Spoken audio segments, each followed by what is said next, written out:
From Washington, this is VOA News.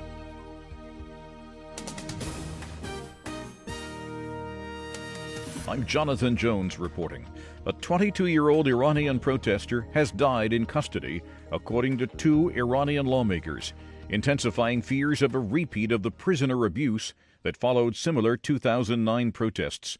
Although the details of the incident were not immediately clear, it is thought to be the first death of a protester in custody as a result of the current wave of protests that have swept Iran. Iranian authorities have arrested more than 1,000 people in response to the demonstrations, which broke out nearly 2 weeks ago. At least 21 people have been killed in the unrest.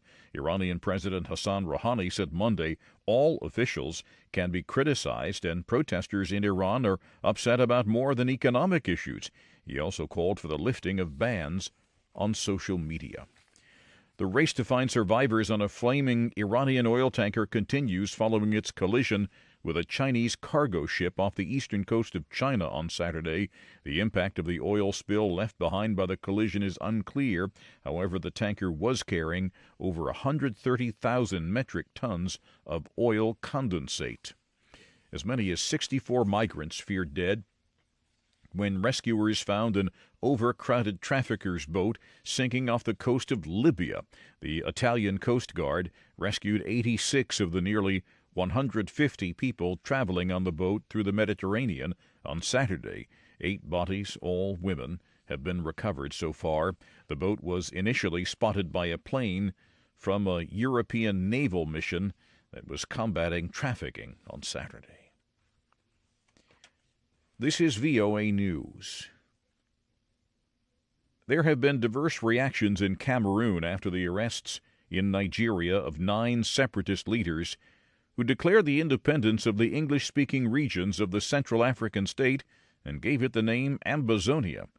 Correspondent Moki Edwin Kinzeka reports from southwestern Cameroon. The unrest in Cameroon began in November when English-speaking teachers and lawyers in the northwest and southwest regions, frustrated with having to work in French, took to the streets calling for reforms and greater autonomy. In October, secessionist groups declared the independence of Ambazonia and armed conflict erupted, prompting a crackdown by the military. The UN has said the violence pushed at least 7,500 English-speaking Cameroonians to flee to Nigeria. Last month, Cameroon's defense minister, Joseph Beti Asomo, visited deserted towns in the border regions and called on the population that fled to return. And I want them to come back to their villages and retake their activities, their normal activities, since security has already been re-established in all these villages. Moki Edwin Kinzeka for VOA News, Boya, Cameroon. South Korea said it will announce Tuesday whether it will respect an agreement between the country's previous government and Japan that was aimed at resolving a feud over comfort women, the women forced to work in Japan's World War II brothels.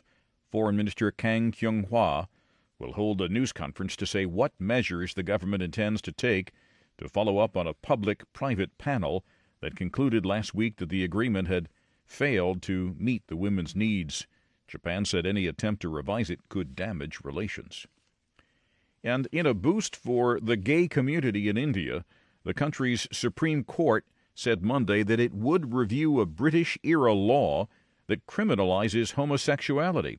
It said no one should have to live in fear because of their sexual orientation. In 2013, the top court reinstated the law that considers same-gender sex as carnal intercourse against the order of nature and made it punishable by up to 10 years in prison. But now it says societal morality changes from age to age. You can find more on these and other late-breaking and developing stories from around the world around the clock at voanews.com and on the VOA News mobile app. I'm Jonathan Jones reporting from the world headquarters of the Voice of America in Washington. That's the latest world news from VOA.